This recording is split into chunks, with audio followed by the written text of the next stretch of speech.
बहुत बहुत धन्यवाद भाग्यशाली। आज 10 सितंबर को मंगलवार का दिन है और हमारी इस समय दूसरी क्लास हम शुरू कर रहे हैं गणतरवाद की। सभी भाग्यशालियों को पहले पर्युषण की कामना क्षमापना के साथ हम इच्छामि दुक्कड़म कर लेते हैं। अभी पहली क्लास में तो हमने किया है। जो नहीं थे मेहता जी आप नहीं थे, सुमन भाई जी नहीं थे, तो सबके साथ कामना करके इच्छामि दुक्कड़म कर लेते हैं। बहुत बहुत सबको इच्छामि। चलिए, बात क्या है, कर्म के विषय की बात चल रही है और मंडित स्वामी का जो विषय है। अब इस कर्म के विषय को हम समझें कि एक तरफ है कर्म का संयोग है और अब दूसरा अंश इनको जो लेना है वो वियोग का लेना। देखिए, कर्म का संयोग नहीं है, कार्बन वर्गणा का आत्मा के प्रदेशों में बंध है, लेकिन बंध के पहले संयोग नहीं होगा तो बंध भी नहीं होगा। ये भी बात तो सही। अब स्वद्रव्य चेतन आत्मा और पर द्रव्य पुद्गल है, तो सबसे पहले हमको सबको ये पहले स्पष्टता कर लेनी अनिवार्य है कि स्वद्रव्य जो है, अब मैं चेतन आत्मा स्वद्रव्य हूं और ये जो बात आपके सामने है स्पष्टता करनी है। सबसे पहली आवश्यकता क्या है? स्वद्रव्य आत्मा को पहचानने की और साथ साथ में पर द्रव्य। अब स्व से सर्वथा भिन्न ये कौन है? पर द्रव्य कौन है साहब?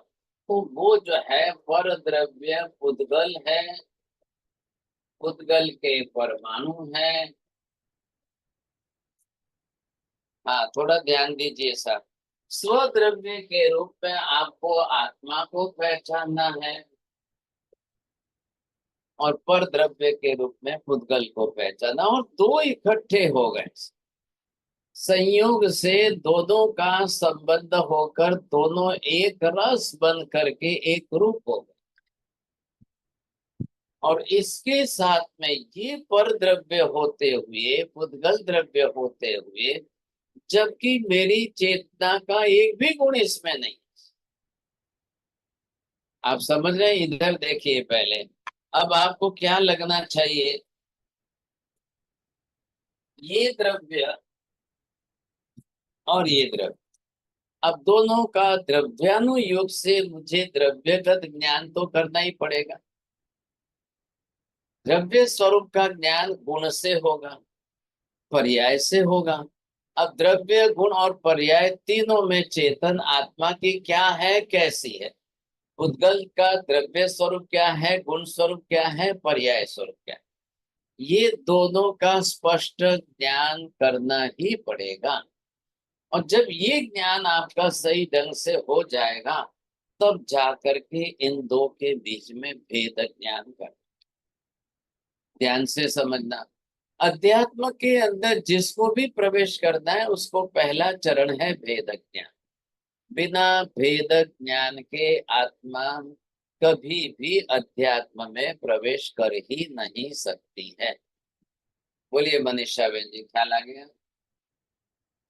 जी गुरु जी, बिना भेदक ज्ञान के कभी भी आत्मा अध्यात्म में प्रवेश कर ही नहीं सकती। अब ये क्यों कहा गया है?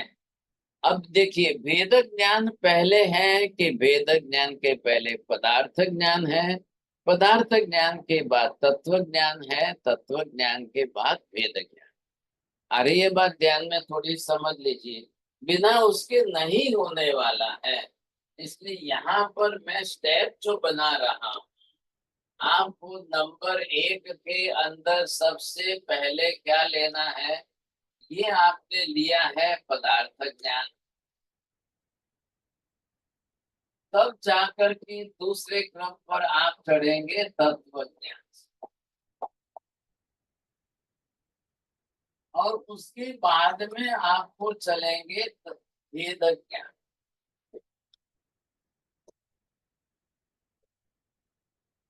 और ये वेद ज्ञान आपका सही हो जाएगा, ख्याल आया आपको, तब चल करके आप पहुंचेंगे अध्यात्म।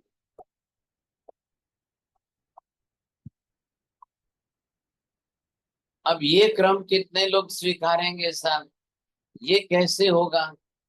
अब मूलभूत पदार्थ ज्ञान क्या है पहले, तो वो पदार्थ का ज्ञान आपको कैसे करना है, किस तरह से करना है? आपको द्रव्य स्वरूप से करना है, आपको गुण स्वरूप से करना है, आपको पर्याय स्वरूप से करना है। तो ये द्रव्य गुण और पर्याय आपको इसमें भी इतना ही अंदर लगाना है। ये भी तो अपने आप में एक द्रव्य ही है ना। अरे भाई पर हो गया तो क्या हो गया, और हुआ है इसका मतलब कोई द्रव्य स्वरूप थोड़ी मिट जाता है, गुण स्वरूप थोड़ी मिट जाता है, पर्याय स्वरूप थोड़ी मिट जाता है। तो भले ही कुछ द्रव्य है, तो इस द्रव्य का भी हमें सबसे पहले पदार्थ ज्ञान बेसिक रूप में सही ढंग से करना पड़ेगा। और वो कैसा करना पड़ेगा? जो जैसा है ठीक वैसा ही स्वरूप जानना पड़ेगा। भाई आत्मा को पहचानना है, तो आत्मा को भी आप कैसे पहचानोगे? गुण से पहचान। आत्मा द्रव्य स्वरूप में क्या है, आत्मा गुण स्वरूप में कैसी है, आत्मा पर्याय स्वरूप में किस रूप में है, पुद्गल द्रव्य स्वरूप में क्या है, पुद्गल गुण स्वरूप में क्या है, पुद्गल का पर्याय स्वरूप क्या है। दोनों का आइडेंटिफिकेशन, आप दोनों स्वतंत्र रूप से दोनों का ज्ञान करें। ध्यान से समझिए, पदार्थ ज्ञान जिसने सही नहीं किया, उसका तत्व ज्ञान कभी सही हो ही नहीं सकता है। बोलिए सीमा बेन।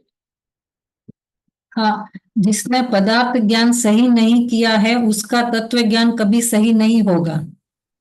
पदार्थ ज्ञान जिसने गलत बैठाया है, उसका तत्व ज्ञान भी गलत होगा। और पदार्थ ज्ञान और तत्व ज्ञान दोनों ही गलत हो गए, दोनों विपरीत हो गए, उसी को मिथ्यात्व कहते हैं। आ रही है बात समझ में आपको? पहले ये क्यों हम इतनी मेहनत कर रहे हैं, क्यों, कारण क्या है इतनी मेहनत करने की, क्या जरूर है? बोलिए। हाँ चलिए जी, आया ख्याल में आपको?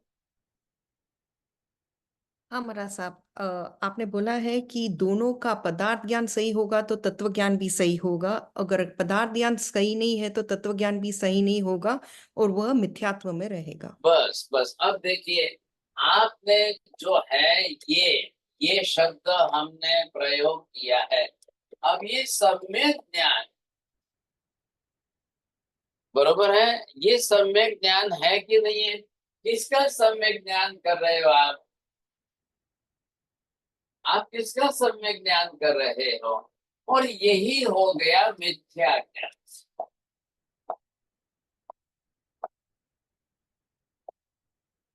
क्या है भाई साहब मिथ्या ज्ञान क्या है? दोनों को पहले इधर देखो, आप स्पष्ट कर लो, नहीं स्पष्ट करोगे तो अनर्थ हो जाएगा। इन्हीं दोनों का, अगर मैं इनका जो है विपरीत ज्ञान करता हूँ, गलत ज्ञान करता हूँ, आत्मा क्षणिक है, आत्मा नाशवंत है, आत्मा अनित्य है, आत्मा शून्य है, अब ये मैं ऐसा ज्ञान करूंगा तो क्या होगा? आत्मा एक ही है, अनंत है ही नहीं, एक ही आत्मा है। ये सारे आत्मा के बारे में होने वाले सर्वथा गलत विपरीत मिथ्या ज्ञान है। अब मुझे एक एक बात को पकड़ पकड़ करके उसको सम्यक मतलब क्या करना है आपको? ये सम्यक का मतलब है आपको बिल्कुल अल्टीमेट ट्रुथ, अंतिम सत्य। ध्यान दीजिए भाई साहब, पहले मैं क्लियर कर रहा हूं, दुनिया के अंदर ये दोनों ज्ञान प्रैक्टिकली संसार के व्यवहार में है, सब है। हजारों तीर्थंकर हो गए, पूरी दुनिया में से मिथ्यात्व नहीं गया है। क्या करेंगे? अनंत लोग, अनंत जीव है संसार के अंदर, उनका क्या करना? अब जब जब जिन जिन जीवों ने असत्य को पकड़ के रखा है और असत्य को पकड़ करके उसको विपरीत बना करके उसकी गांठ बांध करके रखी है, अब कुछ तो कहते आत्मा है ही नहीं, कुछ तो कहते आत्मा अनित्य है, कुछ तो कहते आत्मा जड़ पुद्गल का ये परमाणु से ही बनी हुई है। कोई आत्मा को बनी हुई मानते हैं, कोई आत्मा को एक ही मानते हैं, कोई आत्मा का परमानेंट अस्तित्व नहीं मानते हैं। कितने प्रकार के मिथ्यात्व होंगे, कितने प्रकार के। जितने लोग अपने अपने एंगल से नए से इस सत्य को विपरीत करेंगे, उतने प्रकार मिथ्यात्व के होते जाएंगे। मेहता जी बोलिए।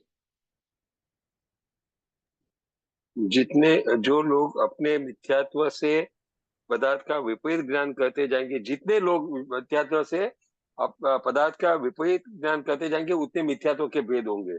जितने लोग अपने एंगल से अपने अपने नए से, अब उनका नए सही है गलत है, उसने अभी तक कुछ भी नहीं किया है, जाना ही नहीं है, और सब अपनी अपनी तरह से अपने अपने एंगल से बात बना रहे। अब ये तो देखिए इधर क्या है, ये पदार्थ है, मूलभूत द्रव्य है, आत्मा है, पुद्गल है, ये है ओरिजिनली द्रव्य।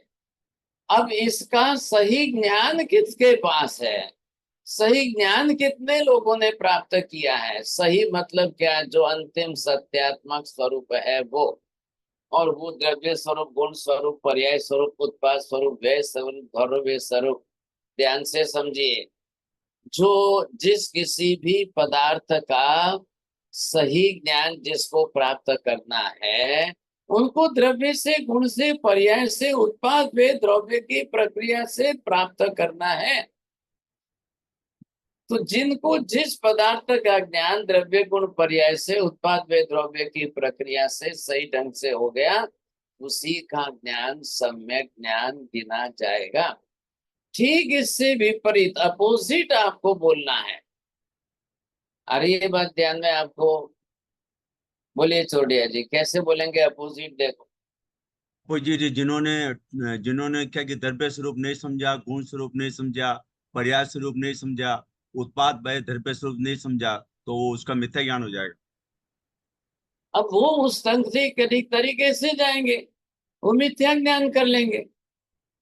महावीर साहब कह रहे हैं आपको पुद्गल का भी ज्ञान करना है, एक परमाणु का भी ज्ञान प्राप्त करना है, या भले चेतनात्मा का ज्ञान प्राप्त करना है, द्रव्य कोई भी हो, क्या फर्क पड़ता है, द्रव्य कोई भी हो। इसीलिए तो केवल ज्ञानी ने एक भी द्रव्य को छोड़ा नहीं है।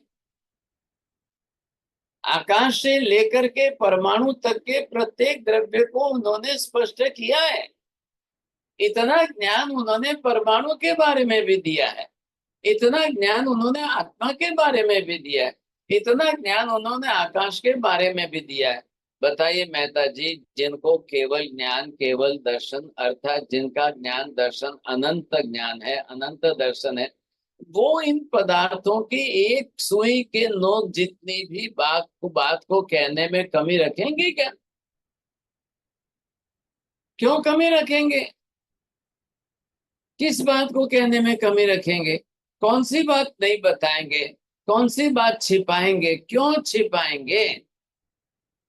आपको समझ में आ रही है मेरी बात?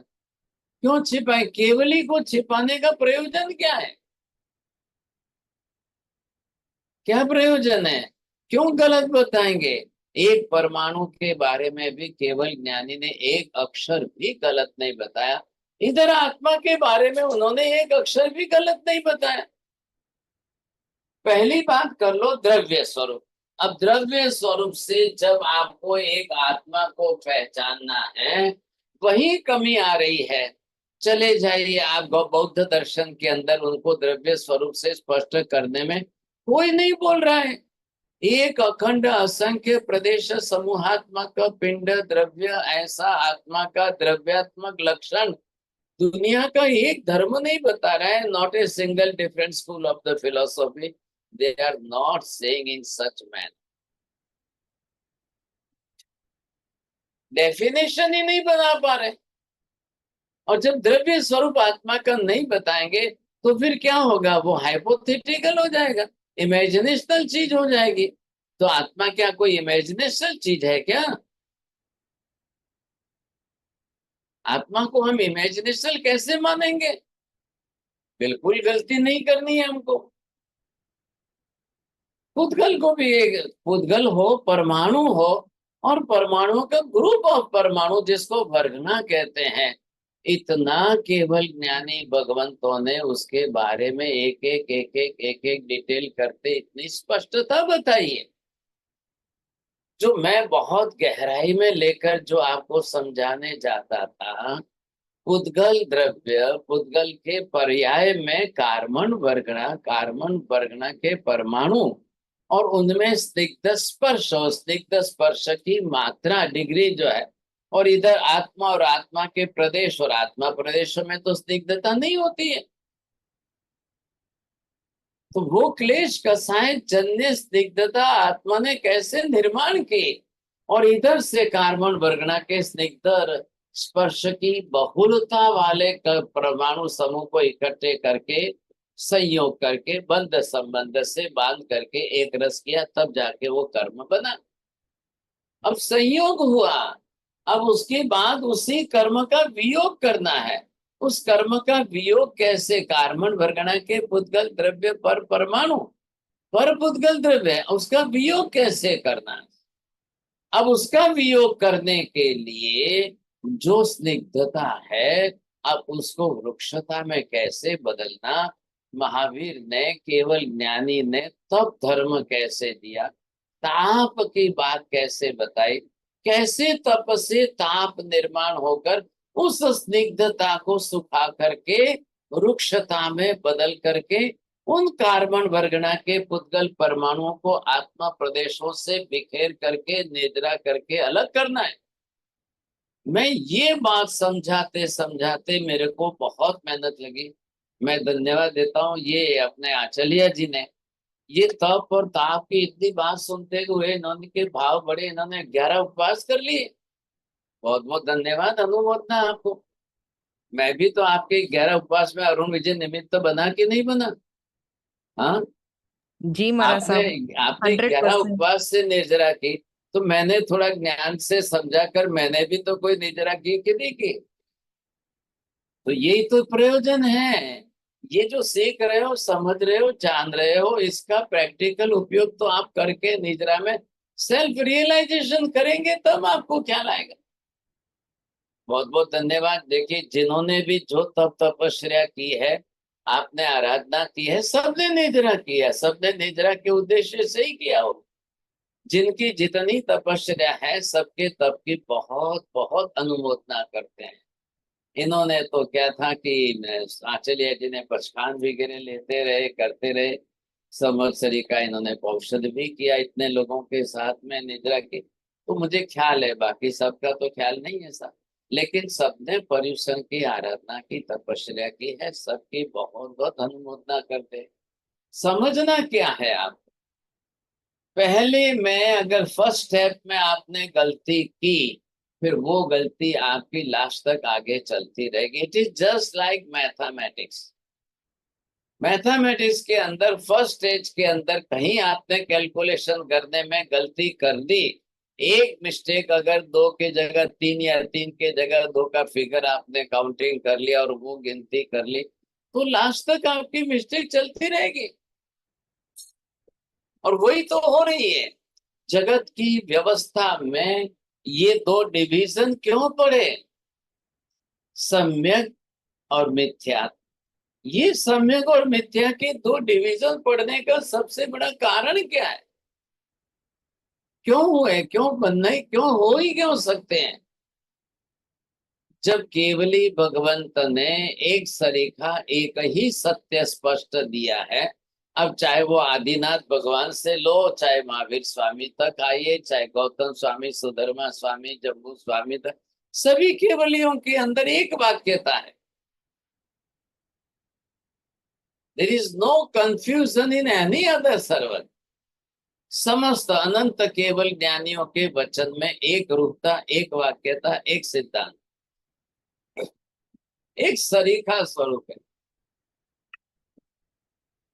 हो सकता है हमारी कमी, हमारी कमजोरी रही हो, हम सर्वज्ञ के सिद्धांत को टोटलिटी में, इंटीग्रेटेड फॉर्म में न समझ पाए, ये हमारी कमजोरी है। हम भी कैसे हैं, हमने भी तो अपने राग द्वेष कसाय वाले, अपने अपने नए से, अपने अपने इंडिविजुअल एंगल से हम उसको समझने गए, सीखने गए, हमने इतना ही जाना, इतना ही जाना। अब ये सब बातें पदार्थ विज्ञान की, तत्व ज्ञान की, वेद ज्ञान की अध्ययन, ये इनको संप्रदायवाद नहीं लगता है। आप समझ रहे हैं बात को? यहाँ संप्रदायवाद नहीं आ रहा है बीच में, किसी का भी संप्रदाय बीच में नहीं आएगा। ये ओरिजिनल मूलभूत पदार्थों की बात है, चाहे आप किसी भी संप्रदाय से बिलोंग करते हो, उसमें कोई मतलब।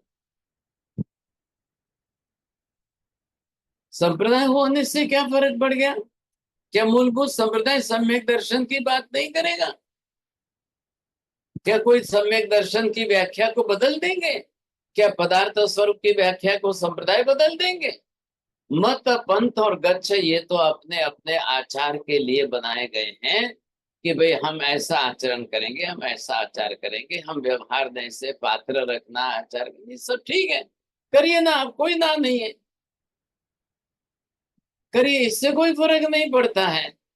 हाँ, आप मूलभूत पदार्थ स्वरूप के अंदर कोई चेंज नहीं करोगे, और पदार्थ स्वरूप के ऊपर ही तत्व ज्ञान का पाया है, फाउंडेशन जो है। तो बेसिक फंडामेंटली आपने पदार्थ स्वरूप में गलती की तो आपका सारा तत्व ज्ञान गलत हो जाएगा। और ये दोनों अगर आपके बेसिक सही हो गए तो आपका ज्ञान सम्यक ज्ञान। अब भले आप चाहे अध्यात्म में जाओ या न जाओ, आप वेद ज्ञान प्राप्त करो या न करो, आपका पदार्थ ज्ञान सही है, तत्व ज्ञान सही है, आपका सम्यक दर्शन हो गया।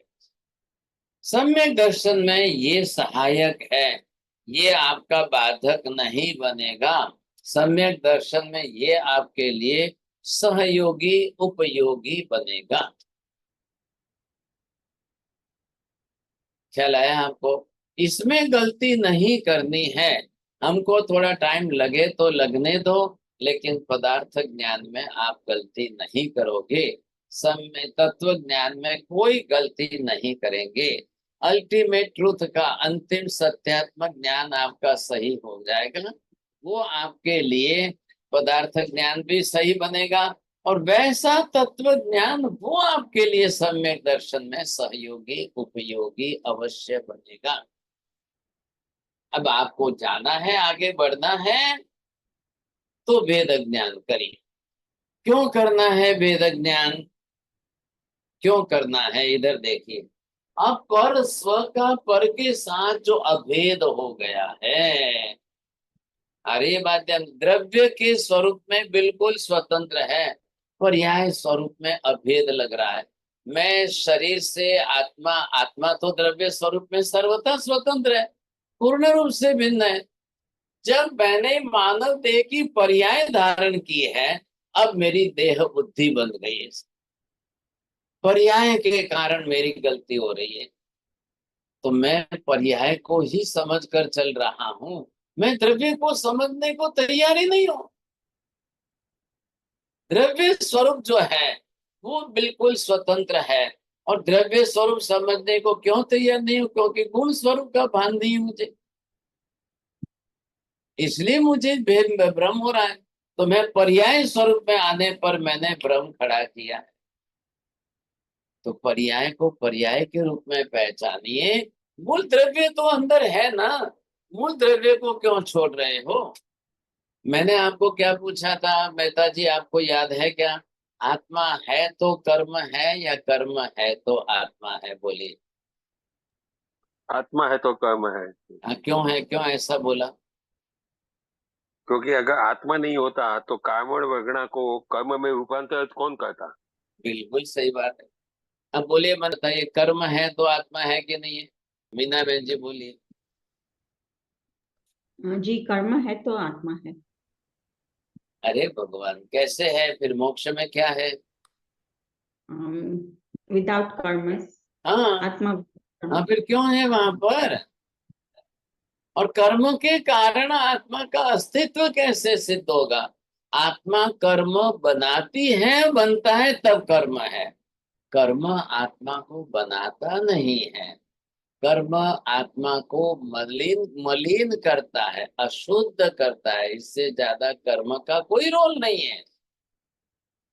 अरे ये बात ध्यान में विभा बहन जी बोली। जी साहब जी, आत्मा कर्म आत्मा है तो कर्म है, और कर्म आत्मा को मलिन और अशुद्ध बनाता है। कर्म आत्मा को बना नहीं रही है, लेकिन आत्मा कर्म को अवश्य बना रहा है। बिना बनाए कर्म नहीं बनेगा, बिना क्रिया के कर्म नहीं बनेगा। और उस क्रिया का कर्ता ही चेतन आत्मा है। आत्मा के बनाए बिना कर्म बन ही नहीं सकता है। मम्मी घर में आटा ही ना ले तो रोटी बनेगी कैसे? आटा, it is only the raw material for the roti. तो कार्बन वर्गना की पुद्गल परमाणु तो रॉ मटेरियल है। मोक्ष में गई हुई सिद्ध आत्मा कार्बन वर्गना के पुद्गल परमाणुओं को लेती नहीं है। आत्मा का अस्तित्व है, कार्बन वर्गना के पुद्गल परमाणुओं का अस्तित्व है। कर्म का अस्तित्व मोक्ष में नहीं है। और पर पुद्गल द्रव्य का सर्वथा वियोग हो जाए, कोई संबंध रहे ही नहीं, न संयोग रहे, न बंध रहे, न संबंध रहे, तब जाकर के मोक्ष होगा। इधर मंडिक स्वामी ने क्या किया है? दोनों पक्ष रखे हैं ना, दोनों पक्ष साथ में जोड़ के रखे हैं। अभी तक क्या था कि वो संयोगी मानने को तैयार नहीं थे। अब संयोग मान लिया तो वियोग मानने को तैयार नहीं है भाई साहब। तो क्या संयोग होने पर आत्मा के साथ कर्म परमानेंट रह जाएंगे? परमानेंट रह जाएंगे तो मोक्ष कैसे होगा? फिर होगा कैसे मोक्ष? और क्यों यहाँ पर हमको वेद क्यों करना है? वेद ज्ञान, why the वेद ज्ञान is necessary here? बोलिए मीना बहन जी। Veda Gnan is important so you can distinguish between the two dravya and to understand why it is different and why they get attached and detached. If you, Right. you can. अब पहली बात आपको क्या समझना है? जब तक मैं वेद ज्ञान नहीं करूंगा वहां तक मुझे आत्मा के शुद्ध स्वरूप की अनुभूति ही नहीं होगी। जब तक मैं, बच्चा जो है बिना शक्कर का दूध नहीं पिएगा वहां तक बच्चे को कभी ख्याल ही नहीं आएगा कि ओरिजिनली दूध कैसा होता है। What is the real form of the milk you से, when he realize you say। हमेशा ही जन्म से मम्मी ने जब से पिलाया है शक्कर डाल के ही पिलाया है। उसने शक्कर नहीं देखी है, उसको तो हमेशा मम्मी ने शक्कर डाल के घोल करके पिलाया है। तो वो तो एक ही समझता है, मम्मी दूध मीठा मीठा होता है वही दूध होता है, मीठा होता है वही दूध होता है। अब जिस दिन मम्मी उसको बिना शक्कर डाले दूध देगी उस दिन उसको पता चल जाएगा, नहीं नहीं मम्मी अब तो मैं नहीं पीऊंगा, नहीं ये तो दूध ही नहीं है, ये तो दूध ही नहीं है ऐसा। क्योंकि उसकी मेमोरी में इतने वर्षों तक दूध मीठा मीठा दूध, दूध मीठा मीठा दूध, एक ही बात उसने घूटी है। हमने आत्मा को पर्याय में ला करके सकर्मी पर्याय के रूप में आत्मा को अनंत अनंत अनंत अनंत जन्मों तक, अनंत भवों तक, अनंत काल तक वैसा ही रियलाइज किया है। हमने कभी आत्मा को बिना कर्म के शुद्ध स्वरूप का रियलाइज ही नहीं किया है। मैं एक बात क्या ध्यान दे रहा हूं आपको, आप बिना कर्म के हुए नहीं हो, लेकिन ज्ञान योग से आप आत्मा को बिना कर्म के शुद्ध स्वरूप वाले क्यों नहीं समझ सकते हो? क्यों नहीं मान सकते हो? कहाँ तकलीफ आ रही है? बोलिए चोरडिया जी। हाँ महाराज साहब, ज्ञान योग में मैं आत्मा का शुद्ध स्वरूप तो मैं ध्यान कर ही सकता हूँ। बात तो इतनी सी है, हम्म। ख्याल आया कि नहीं? बात इतनी सी है बस। आपको बिना संबंध के शुद्ध आत्मा का ज्ञान, और वैसा ज्ञान करके आप रियलाइज क्यों नहीं कर सकते हो? नहीं बदलिए, बात इतनी सी है। सकर्मी पर्याय का ही अनुभव मैंने अनंत अनंत अनंत अनंत काल से किया है, इसलिए मुझे वही स्वभाव पड़ा हुआ है। अकर्मी पर्याय का मैंने आज दिन तक कभी अनुभव किया नहीं है, और इसलिए मुझे सेल्फ रियलाइजेशन नहीं हो पा रहा है। इसलिए वेद ज्ञान नितांत आवश्यक, बहुत ही जरूरी हो गया है। बोलिए बड़े सीमा बहन जी। साहिब जी, आपने बताया भेद ज्ञान के द्वारा ही हमें आत्मा के शुद्ध स्वरूप की अनुभूति कर सकते हैं। हाँ, मेरे भी कर्म है अभी, ना नहीं, आपके भी है मेरी भी है, लेकिन मुझे ये ज्ञान हो चुका है कि कर्म लगे किस पर है, कर्म का काम क्या है, कर्म के बिना आत्मा का ओरिजिनल स्वरूप क्या है, ये मैं अंदर से समझ चुका हूं। इसलिए मैं कर्म को भी समझ चुका हूं, इसलिए मैंने स्व और पर का भेद किया है। मैं स्व द्रव्य चेतन आत्मा हूं, ये मैंने भेद किया, और ये पर पुद्गल द्रव्य है, ये पर पुद्गल द्रव्य। अब दोनों की द्रव्य द्रव्य मिलाओ, दोनों के गुण गुण मिलाओ, दोनों के पर्याय पर्याय मिलाओ, दोनों के उत्पाद उत्पाद मिलाओ, दोनों के व्यय व्यय मिलाओ, दोनों के द्रव्य स्वरूप। अब इन दोनों के बीच में ये स्पष्टीकरण आपको करना ही पड़ेगा। आप नहीं करेंगे तो नहीं होगा। यहाँ पर आपको क्या करना है, ये आपको पहले स्पष्ट करना पड़ेगा। क्या करना है?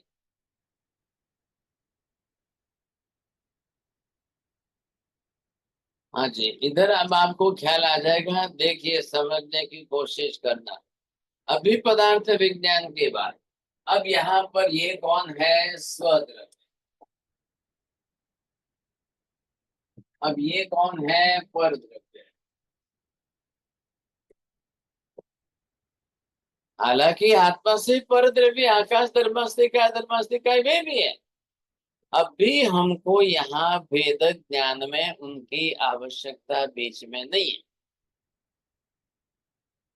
अभी सिर्फ दो के बीच में ही करना है। अब दो के बीच में लाने में इधर आपने लाया है ये आत्म द्रव्य।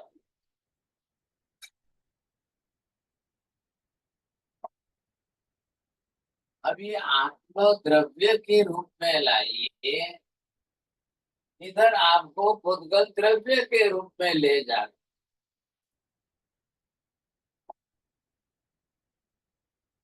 अब आत्मा के गुण कौन से हैं? ज्ञान दर्शन चारित्र आदि।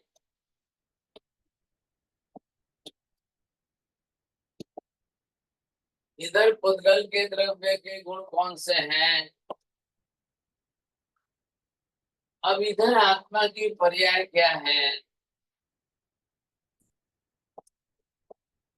पुद्गल की पर्याय कौन सी है?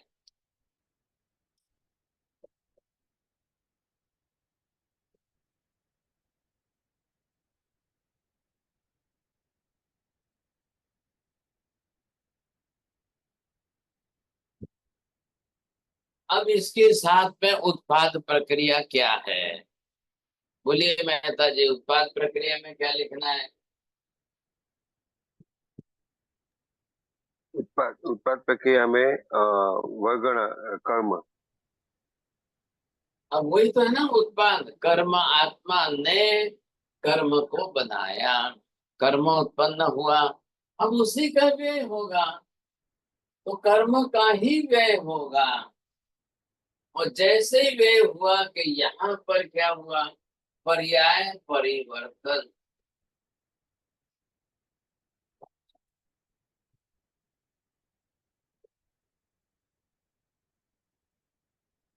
जैसे ही उत्पाद व्यय हुआ कि पर्याय परिवर्तन हो गया। अब कौन सी पर्याय बदली? जो आत्मा की पर्याय उसने धारण की थी। अब जिस प्रकार के जैसे कर्म बांधे पर्याय बदल गई, बिल्कुल बदलेगी। अब ध्रुव स्वरूप क्या रहेगा? ध्रुव स्वरूप किसका रहेगा? यहाँ आत्मा का चेतन ध्रुव स्वरूप जो है, और इधर पुद्गल के परमाणु स्वरूप का।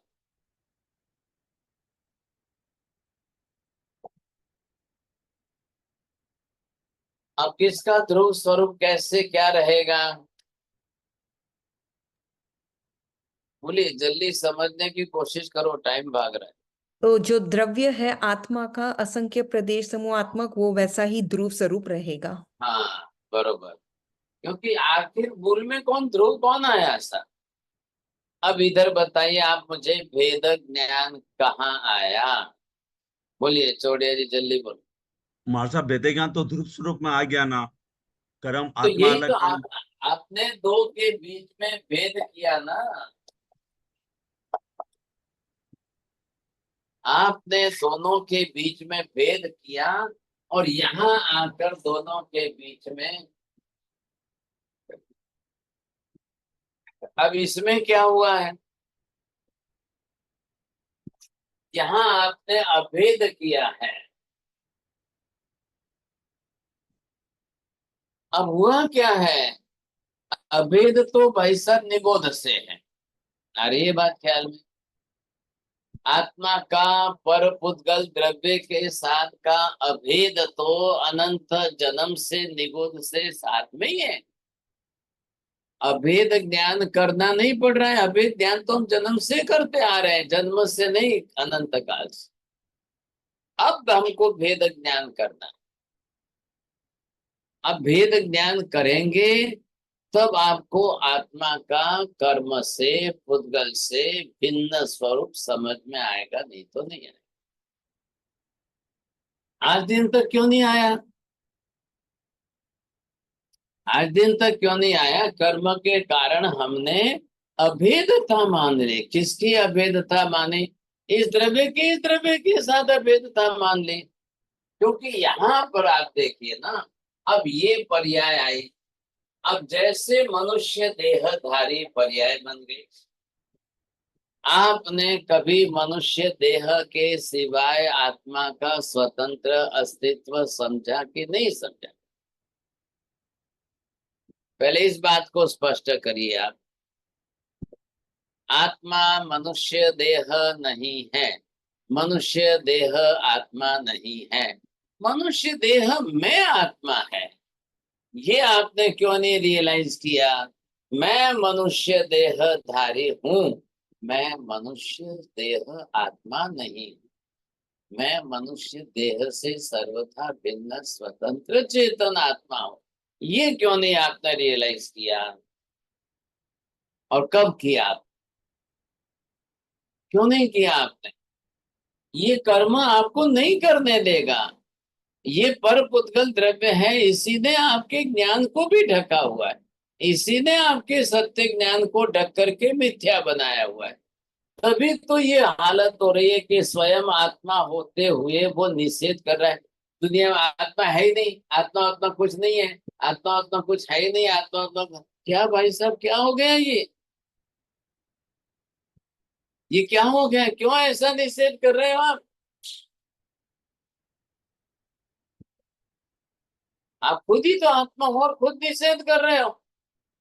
वो इसके कारण, अब इस पर्याय को जब वो मान रहा है, बिना द्रव्य के पर्याय को मानना है। और महावीर कह रहे हैं बिना द्रव्य के पर्याय कभी होते ही नहीं है।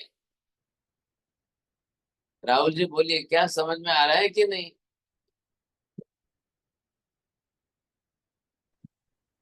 बिना पर्याय के कोई होते ही नहीं है। अरे ऐसा क्या हो गया, आप ध्यान नहीं देते हो? शब्द क्यों छोड़ दिया बीच में? बोलिए मनीषा हाँ, में। द्रव्य। बिना द्रव्य के पर्याय होती ही नहीं। कोई भी कॉमन रूल है, जनरल रूल है भाई साहब, सबके लिए। आप चाहे पुद्गल लो, चाहे आकाश लो, चाहे धर्मास्त्री का धर्मास्त्री लो, कोई भी लो ना, बिना द्रव्य के पर्याय नहीं बनेगी, बिना गुण के पर्याय नहीं बनेगी। भले ही द्रव्य के पर्याय बने, भले ही गुण के पर्याय बने। अभी मैं किस रूप में हूं? मैं पर्याय के रूप में हूं। और कौन सी पर्याय है? देह पर्याय। अब मेरी आत्मा ही नहीं होती तो मनुष्य देह कहां से बनता? मूलभूत आत्मा द्रव्य ही नहीं होता तो मनुष्य, और आत्मा द्रव्य है, लेकिन पर पुद्गल का बना हुआ कर्म पिंड नहीं होता तो आत्मा मनुष्य देह कैसे बनते? अब जब मनुष्य देह मैंने धारण कर लिया है पर्याय के रूप में, और अब मैं बोल लूं कि नहीं आत्मा है ही नहीं, आत्मा है ही नहीं। अब जिनको मिथ्यात्व मानना है, जिनको मिथ्या स्वरूप मानना है, वो द्रव्य स्वरूप में, गुण स्वरूप में, पर्याय स्वरूप में कहीं ना कहीं वो उसका अखंड संबंध तोड़ेंगे, तब जाकर के मिथ्यात्व होगा, नहीं तो नहीं होगा। ध्यान दीजिए, जो बरोबर द्रव्य गुण पर्याय उत्पाद द्रव्य के साथ इन तीनों को मिलाकर जो बरोबर स्वीकार करे, माने, उनका ज्ञान कभी मिथ्या हो ही नहीं सकता है। बोलिए सर, सुनंदा बहन जी बोलिए।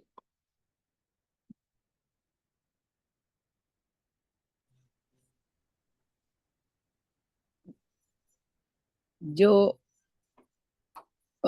जो सब द्रव्य और पर द्रव्य में नहीं, मेरे को मिस। चलिए सीमा बहन जी बोलिए। हाँ सीमा बहन। जो वो द्रव्य गुण या पर्याय उत्पाद वय द्रव को माने, उनका ज्ञान कभी भी मिथ्या नहीं हो सकता है। बस बस बरोबर है कि नहीं? अब आपको ये मानना है, ये तीन,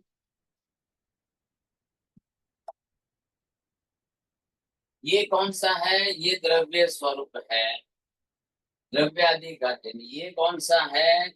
उत्पाद आदि त्रिपदी का ज्ञान। तो ये किसका निकलेगा? पदार्थ ज्ञान को त्रिपदी के साथ गुणिए, कहलाया, तब जाकर के आपका ज्ञान सम्यक ज्ञान होगा।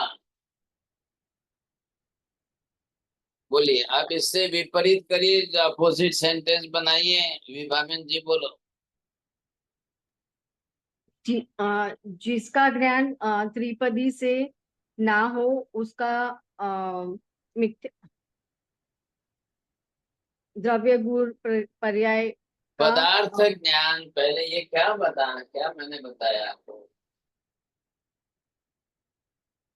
पदार्थ द्रव्य गुण पर्यायात्मक है और त्रिपदी उत्पाद में द्रव्यात्मक है, बरोबर।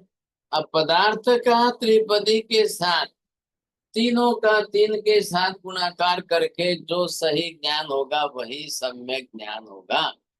अब इसका अपोजिट बोले आदित्य जी, आप दोनों बोलेंगे? करो, ट्राई टू योर बेस्ट। महाराज साहब मुझे कुछ समझ नहीं रहा। अच्छा ठीक, सॉरी। हाँ चलिए बोलिए। हाँ चलिए जी बोलिए। अच्छा, तो नंबर 1, जिसका पदार्थ ज्ञान द्रव्य गुण पर्याय और त्रिपदी ज्ञान उत्पाद व्यय द्रव्य सही है तो उसका ज्ञान सम्यक होगा।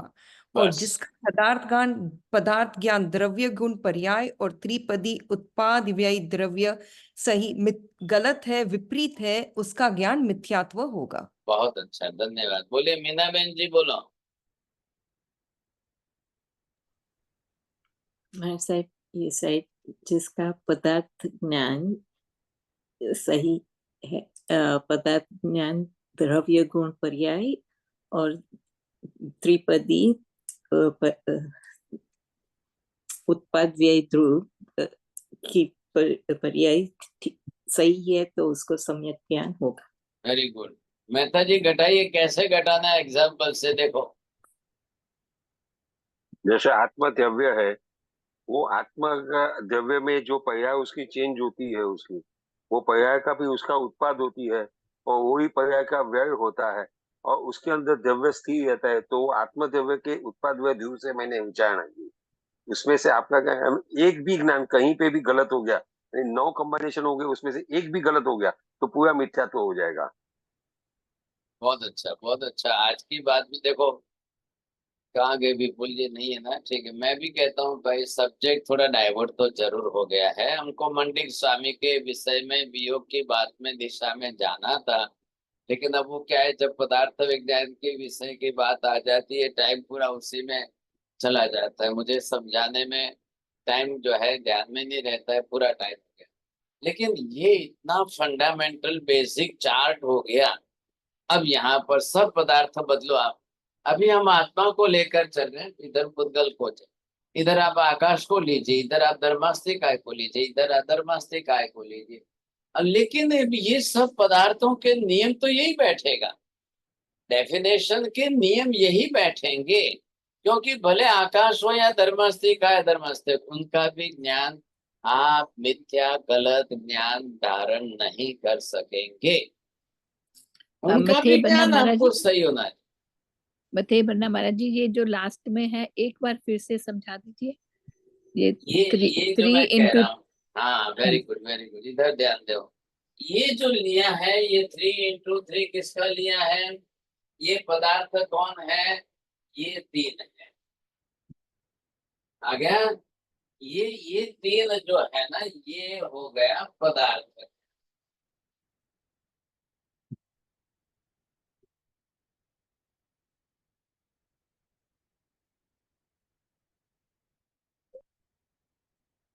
हाँ जी, अब बताइए कैसे ख्याल आ रहा है?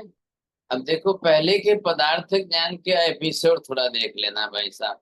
अब क्या है कि ये द्रव्य गुण पर्याय है, ये उसको उसकी मेथड है। त्रिपदे itself is not the padartha knowledge, but tripade it is the one method or the system who clears the substance attributes and the modes।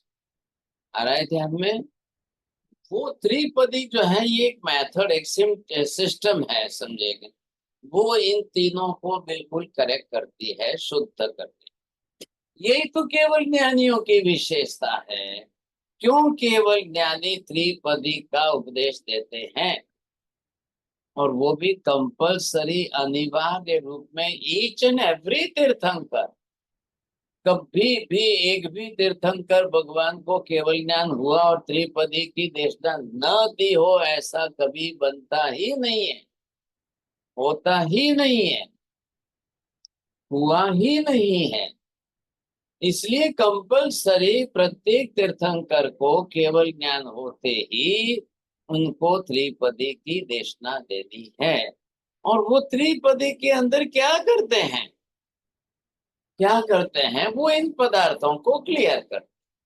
Mahavir कोई पदार्थ बनाने नहीं गए, कोई आत्मा कोई मोक्ष, ये आकाश कोई धर्मास्तिका पुद्गल, भाई वो तो जगत की व्यवस्था में है, वो तो जो है वो है। अब उनकी व्यवस्था कैसे त्रिपदी से होगी? इसलिए ये मैथमेटिक जब वो समझा देते हैं ना, तो गणधर भगवंत सभी पदार्थों से व्यवस्था बैठा। ये फॉर्मूला इधर देखिए, जनरल फॉर्मूला है। अब 1 by 1 एक एक लो आप। चलो भाई साहब, अब यहाँ पर आपको क्या जोड़ना है, ये आप सेट कर दो। ये आपने लिया अगर आत्म द्रव्य, अब आत्मा के गुण लो, आत्मा की पर्याय लो, फिर उसके साथ में उत्पाद व्यय की प्रक्रिया जोड़ो। इधर आपने अगर आत्म द्रव्य बदल दिया, इधर आपने पुद्गल द्रव्य ले लिया, अब उसके साथ पूरा फॉर्मूला जोड़ो। इधर आपने आकाश ले लिया, आकाश के लिए आप पूरी फॉर्मूला व्यवस्था जोड़िए सब ना, थोड़ी है। आपने धर्मास्तिकाय लिया है, धर्मास्तिकाय के लिए पूरा फॉर्मूला बदलिए। आपने अधर्मास्तिकाय लिया है, आप उसके लिए जोड़िए, समझे कि नहीं? ये तो सिस्टम है पूरी, नहीं तो फिर होगा ही नहीं, फिर कभी भी नहीं होगा।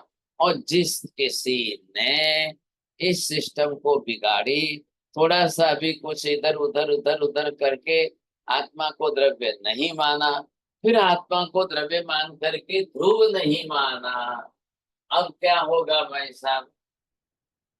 वो मिथ्या हो जाएंगे। आ रही है बात समझ में? इधर आपने आत्मा को ध्रुव के रूप में माना नहीं, कोई भी द्रव्य की बात। अब आत्मा को माना तो वो द्रव्य कैसा? ध्रुव द्रव्य, मतलब नित्य द्रव्य हुआ कि नहीं हुआ? आ रहा है आपको ख्याल में? ये ध्रुव स्वरूप क्या है?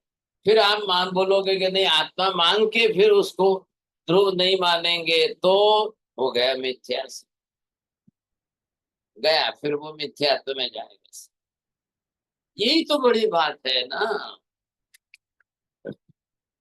जरूर आज दिशा बदली है विषय की, बीच में द्रव्यानुयोग का पदार्थ ज्ञान आ गया, लेकिन बहुत बड़ा फॉर्मूला आपको समझ में आ गया।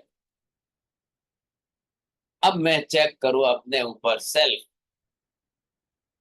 मैं एक सब पदार्थों का इस तरह से लेकर के एक एक के बारे में चेक करूं, और फिर मैं अपना चेक करूं मेरा ज्ञान सम्यक ज्ञान है या समिथ्या ज्ञान, मेरा ज्ञान सम्यक है कि मिथ्या है।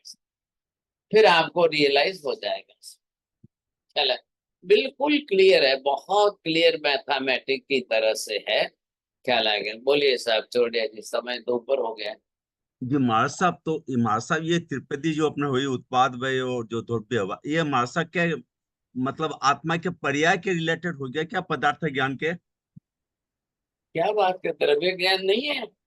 हाँ नहीं, द्रव्य गुण और पर्याय में तो होता है उत्पाद व्यय, तो उत्पाद व्यय द्रव्य, अच्छा गुण और पर्याय दोनों में होगा?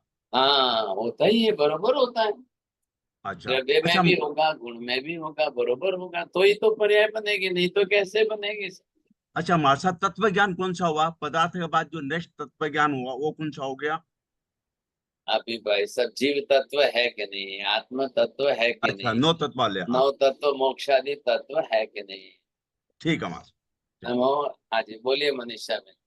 गुरुजी, ये जो आकाशास्तिक है, धर्मास्तिक और अधर्मास्तिक है, इनकी पर्याय क्या मानी जाएगी? अरे भगवान भला करे, 14 राजलोक की पर्याय किसकी है? 14 राजलोक पर्याय है कि नहीं है? लोकाकाश लोकाकाश आकाश की पर्याय हुई कि नहीं हुई? ठीक है, ठीक है। हाँ जी हाँ जी। नमो रियंताणम नमो सिद्धाणम नमो आर्याणम नमो वज्रायणम नमो लोये सर्व सापुणम एसो पंच नमुकारो सर्व पाप प्रणाशम मंगलाणं च सर्वे सिंहणं हवै मंगलम् मंगलम भगवान वीरो मंगलम गौतम प्रभु मंगलम स्थूलिभद्राद्या जैन धर्मोस्तु मंगलम चत्तारि मंगलम हरिहंता मंगलम सिद्धा मंगलम साधु केवले पन्नतो धम्मो मंगलम चत्तारि लोकोत्तम हरिहंता लोकोत्तम सिद्धा लोकोत्तम साहु लोकोत्तम केवले पन्नतो धम्मो लोकोत्तम चत्तारि शरणं प्रवज्जामि हरिहन्ते शरणं प्रवज्जामि सिद्धे शरणं प्रवज्जामि साहु शरणं प्रवज्जामि केवले पन्नतं धम्मं शरणं